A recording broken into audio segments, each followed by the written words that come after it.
Hey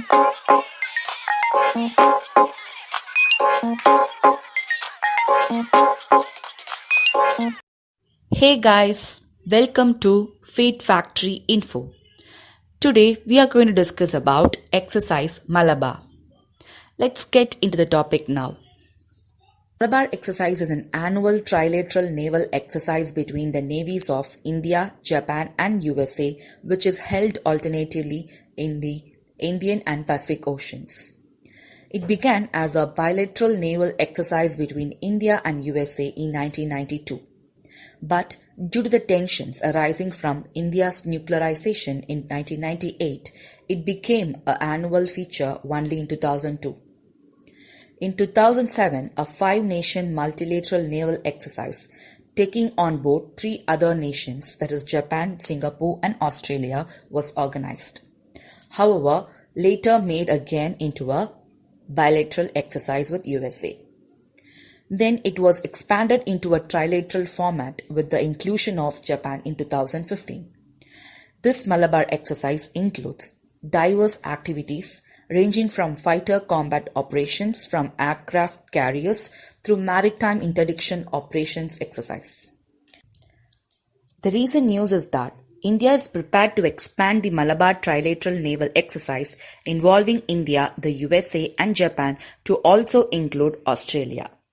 This move comes in the midst of ongoing standoff with China on the border, the biggest crisis along the line of actual control (LAC) in over 5 decades.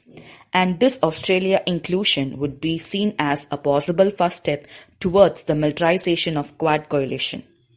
So a Quad is an informal strategic dialogue between India, USA, Japan and Australia with the shared objective to ensure and support a free, open and prosperous Indo-Pacific region. Despite regular requests from Australia in the last few years, India has resisted the issuing of the invitation to the Malabar exercise, ostensibly over concerns that it would give appearance of a quadrilateral military alliance aimed at China. Also, last month, the two countries held a virtual summit where they signed the long-pending Mutual Logistics Support MLSA, which elevated their partnership to a comprehensive strategic partnership.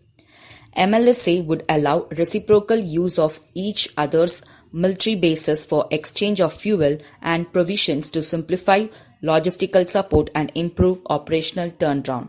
Also for information, India has similar logistics support agreement with USA named as Logistics Exchange Memorandum of Agreement. So the focus of the summit was on the cooperation in the Indo-Pacific and the strengthening of defense ties. Hence, they announced a joint declaration on a shared vision for maritime cooperation in the Indo-Pacific.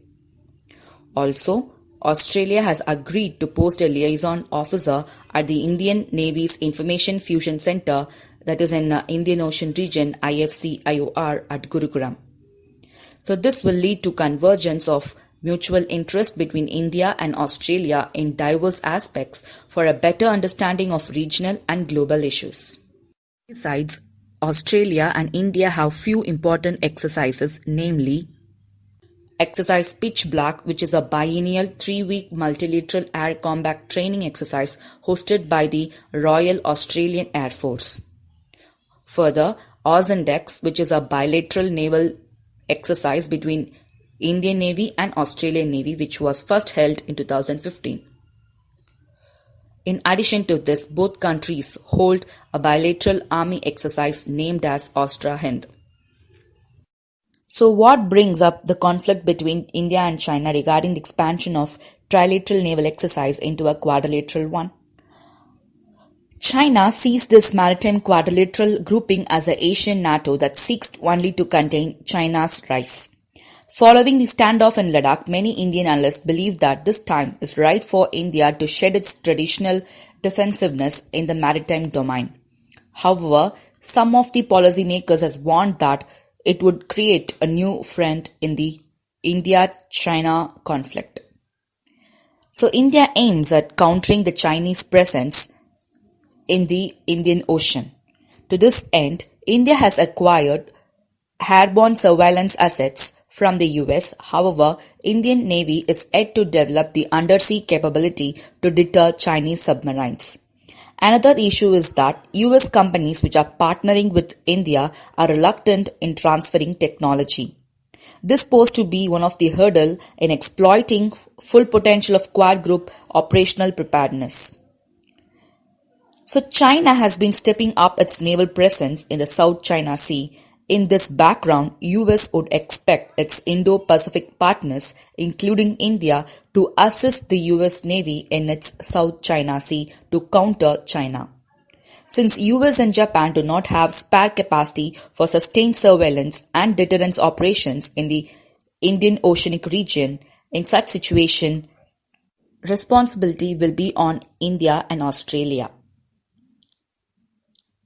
So, just building up a naval coalition will not deter Chinese naval power in the Indian Ocean. Upgrading the trilateral Malabar exercise to a quadrilateral one without acquiring the requisite combat and deterrence capability could yield gains for India in the shorter term, but would prove ineffective in the longer run. Hence, the decision to invite Australia into the Malabar exercise can only be a small part of much larger strategy that India needs to address the long-term strategic consequences of China's rise and its impact. Today's practice question is: which one of the following is the bilateral naval exercise between India and Australia? Option A Shakti, Option B Desert Eagle, Option C Ozondex, and Option D Verona. The correct answer is Option C Ozondex. Hope you guys understood today's topic. If you have any doubts or need more explanation on any of the topic discussed, drop your queries in the comment box below. Until then, stay tuned for more informations from Feed Factory Info. Thank you.